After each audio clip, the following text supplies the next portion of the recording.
ఆదిత్యాయ చ సోమాయ మంగళాయ బుధాయ చ గురుశుక్ర శనిభ్యశ్చ రాహవే కేతవే నమః. ఏబిఎన్ ఆంధ్రజ్యోతి ప్రేక్షకులకి శుభోదయం. వివాహ వ్యవస్థలలో ప్రస్తుతం సమాజంలో ఉన్నటువంటి లోపములు, అభిప్రాయాల గురించి మనం గత 2 రోజులుగా తెలియచేసుకుంటూ వస్తున్నాం. నిన్నటి ఎపిసోడ్లో ఇప్పుడు వివాహ వ్యవస్థలో వయస్సు అనేటువంటిది ప్రధాన లోపముగా అనేటువంటిది మనం చర్చించుకున్నాం. ఈ రోజున ఆ విషయం గురించి కూలంకషంగా చర్చించుకుందాం. ఒకప్పుడు 8 సంవత్సరాలు, 5 సంవత్సరాలు, 10 సంవత్సరాలు, 12, 15 సంవత్సరాలు తేడా ఉన్నా ఆనందంగా జీవించారు, సంతోషంగా పిల్లల్ని కనారు, అలాగే చక్కగా వాళ్ళని వృద్ధిలోకి తెచ్చారు అంటుండవచ్చు. ఆ కాలం తిండి వేరు, ఆ కాలం జీవన విధానం వేరు, ఆరోగ్యం వేరు. ఇప్పుడు ప్రతిదీ కూడాను సమస్యగా ఉంది కాబట్టి ముసలి వాళ్ళని చేసుకోవాలా అని చెప్పి ఆక్షేపించేటువంటి వాళ్ళు కూడా లేకపోలేదు. ఈ సమాజంలో మార్పులని మనం పూర్తిగా అంగీకరించక మానదు. ఎందుకంటే సమాజాన్ని బట్టి, కాలాన్ని బట్టి మనం మారుతూ ఉండాలి కూడా. అయితే ఇప్పుడు ఆడపిల్లలు కానీ మగపిల్లలు కానీ తమ భాగస్వామికి సంబంధించి నిర్ణయించుకునేటువంటి విషయంలో వయస్సు ప్రభావం వలన భవిష్యత్తులో వారికి కలిగేటువంటి నష్టం ఏంటి అనేటువంటి విషయం గురించి తెలుసుకుందాం. అసలు ఈ వయస్సు అనేటువంటిది ఎందుకు పూర్వకాలంలో ఒకప్పుడు అంత తేడా ఉండి వివాహం చేసినా ఇప్పుడు ఎందుకు వివాహం చేసుకోవడానికి ఇప్పటి పిల్లలు ఇష్టపడట్లేరు అనంటే వాళ్ళు చెప్పే మాట జనరేషన్ గ్యాప్. అంటే నా మాటని, నా అభిప్రాయాల్ని వాళ్ళు అర్థం చేసుకోలేరేమో నాకన్నా పెద్దవాడైతే అనే మాట తరచూ ఆడపిల్లల విషయాల్లో వస్తుంది. ఎక్కడి నుంచి వచ్చింది ఈ ఆలోచన, వాళ్ళకి ఎందుకు కలిగింది, అది వాళ్ళది తప్ప రైటా, వాళ్ళ విషయంలో రైటు, పెద్దవాళ్ళ విషయంలో ఎందుకు తప్పుగా అనుకుంటున్నారు అనే విషయం చూసుకున్నట్లయితే ఒకప్పుడు ట్రెడిషనల్ ఎడ్యుకేషన్ అనేటువంటిది ఉండేది. అంటే 10th అయిపోగానే ఇంటర్మీడియట్, బైపీసీ, ఎంపీసీ, సిఈసి, అలాగే డిగ్రీలో కూడా అలాగే ఉండేది. అప్పట్లో ఇంజనీరింగ్ చదువులు అనేటువంటివి చాలా తక్కువగా ఉండేటువంటివి. ఎక్కడో ఒక రాష్ట్రానికి 4-5 ఇంజనీరింగ్ కాలేజీలు తప్ప ఇంకా వేరేవి ఉండేటివి కావు. ట్రెడిషనల్గా ఈ ఇంటర్మీడియట్, డిగ్రీ స్థాయే చాలా గొప్ప చదువుగా ఉండేది. ఎంఏ కూడా, పీజీ కూడా అలాగే ఉండేది. ఎంఏ, ఎంకామ్ అలాంటిది, ఎంఎస్సి. ఎప్పటి మాట ఇది? 20-30 సంవత్సరాల కిందటి మాట నేను చెప్తున్నాను.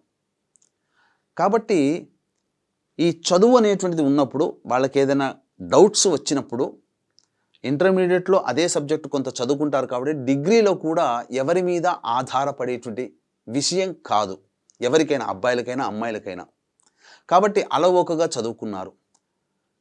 ఇక్కడ ఈ మధ్యలో అనగా ఈ 15 లేదా 20 సంవత్సరాల మధ్యకాలంలో ఎక్కువగా విద్యా వ్యాప్తి జరిగి టెక్నికల్ ఎడ్యుకేషన్స్ ఎక్కువగా అవ్వడం వల్ల ఇబ్బడి ముబ్బడిగా జిల్లాకి 10 కాలేజీల దాకా వచ్చే విధంగా ఈ కంప్యూటర్ సైన్స్ కానీ, మెకానికల్ కానీ, ఇండస్ట్రియల్ ఇంజనీరింగ్ కానీ, ఇంజనీరింగ్ విద్య, మెడిసిన్ విద్య అనేటువంటిది వాళ్ళకి అందుబాటులోకి ప్రతి విద్యార్థికి వచ్చిందండి.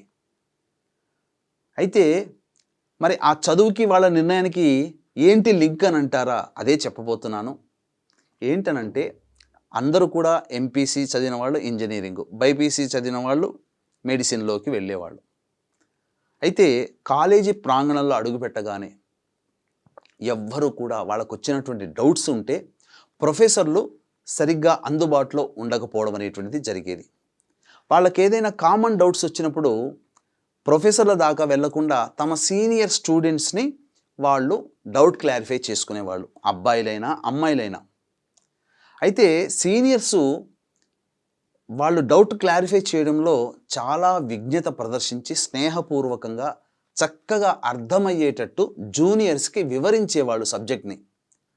అప్పుడు ఆ జూనియర్గా ఉన్నటువంటి అబ్బాయిలకు కానీ అమ్మాయిలకు కానీ మైండ్లో ఎలా పడుతుంది అని అంటే, ఓహో, నాకంటే 2 లేదా 3 సంవత్సరాలు లేదా 1 సంవత్సరం పెద్దగా ఉన్న వ్యక్తి నాకొచ్చే డౌట్స్ని చక్కగా అర్థం చేసుకొని నాకు అర్థమయ్యే విధంగా నాకు తోడ్పాటు అందిస్తూ చెబుతున్నది అమ్మాయి. కాబట్టి రేపొద్దున భవిష్యత్తులో నేను ఇలా 1 సంవత్సరం లేదా 2 సంవత్సరాల తేడా ఉన్నటువంటి అబ్బాయిని కానీ అమ్మాయిని కానీ చేసుకుంటే నాకు కూడా ఇంతే కోఆపరేషన్ వస్తుందేమో అనే ఆలోచన వాళ్ళకి పడిపోయింది.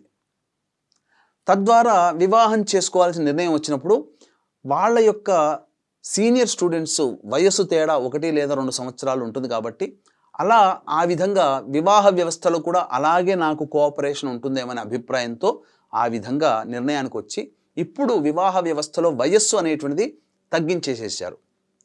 కానీ ఇక్కడ తప్పు జూనియర్ది కాదు, సీనియర్ స్టూడెంట్స్ది కాదు. సీనియర్ స్టూడెంట్స్ ఏమని భావించేవాళ్ళంటే, నేను కూడా ఆ జూనియర్ స్టేజ్ నుంచే వచ్చాను, నాకు కూడా డౌట్స్ వస్తే నాకు ఎవరు సహాయం చేయలేదు, నేను సొంతంగా చేసుకున్నాను, నాలాగా బాధపడకూడదు వీళ్ళు అని చెప్పి ఆ జూనియర్లకి స్నేహపూర్వకంగా మాత్రమే వాళ్ళకి చక్కగా అర్థమయ్యేటట్టు చెప్పేవాళ్ళు. ఇక్కడ జూనియర్స్ రాంగ్ అండర్స్టాండింగ్ చేసుకున్నారు, అబ్బాయిలైనా అమ్మాయిలైనా.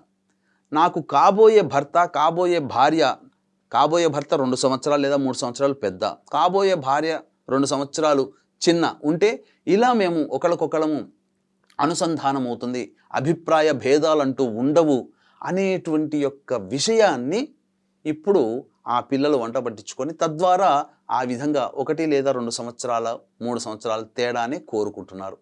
భవిష్యత్తులో దీనివల్ల కలిగేటువంటి నష్టం ఏంటనంటే, అక్కడ నా సమవుజ్జి అనే భావన కలుగుతుందే తప్ప అలా 2-3 సంవత్సరాల తేడా ఉన్నప్పుడు నాకంటే చిన్నదనే క్షమాగుణం ఉండదు, ఏ తప్పు చేసినా నాకంటే పెద్దవాడనే గౌరవం అసలు లేదు.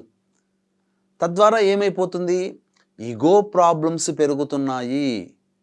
నువ్వంటే నువ్వు, నేనంటే నేను అనే భావం పెరగడం వల్ల ప్రతిదీ కూడాను ఈగో ప్రాబ్లమ్స్లోకి వెళుతున్నారు. పైగా మనం వయసు రీత్యా చూసినట్లయితే మగవాళ్ళ యొక్క వయసు 60 సంవత్సరాలు దాటినా శారీరక నిర్మాణం ప్రకారం వాళ్ళు కొంత బలిష్టంగా ఉండగలుగుతారు. అదే వయస్సు 60 సంవత్సరాలుగా వచ్చినటువంటి స్త్రీ దేహానికి అంత శారీరక పటుత్వం ఉండదు కాబట్టి తొందరగా వాళ్ళు వార్ధక్యంలోకి వస్తారు. అందువల్ల ఇప్పుడు 1-2 సంవత్సరాలు చేసుకుంటున్నారు, తప్పులేదు. కానీ వాళ్ళకి వృద్ధాప్యం వచ్చిన తర్వాత అప్పుడు మనం చేసిన తప్పు ఇది కదా అని చెప్పి బాధపడుతుంటారు. అంటే స్త్రీ పురుషులు ఇద్దరికీ కూడా శారీరక బలత్వం ఉండాలంటే ఖచ్చితంగా 8 సంవత్సరాలు లేదా తక్కువ 5 సంవత్సరాలు తేడా ఉంటే వాళ్ళు వయసు పెరుగుతున్న కొద్దీ భావాల రీత్యా కూడా వాళ్ళు ఈ విధంగా అడ్జస్ట్ అవుతారు. ఇక్కడ మరొక విషయం ఏంటనంటే, స్త్రీ శారీరక నిర్మాణము, పురుషుడి యొక్క శారీరక నిర్మాణము అనేటువంటిది కొంత విభిన్నతతో ఉంటుంది. ఆలోచన విధానం ఇక్కడ నేను ఎందుకు 5వ సంవత్సరం కానీ 8 సంవత్సరాలు కానీ తేడా ఉంటే ఆనందంగా ఉంటుంది అనే విషయం గురించి చెప్పాను కదా. అది రేపటి ఎపిసోడ్లో ఆ యొక్క సంబంధించినటువంటి ఈ వయస్సు గ్యాపు అనేటువంటి విషయం గురించి సమాప్తం చేసుకుందాం. ఈ యొక్క విషయం గురించి రేపటి కార్యక్రమంలో మళ్ళీ కలుసుకుందాం.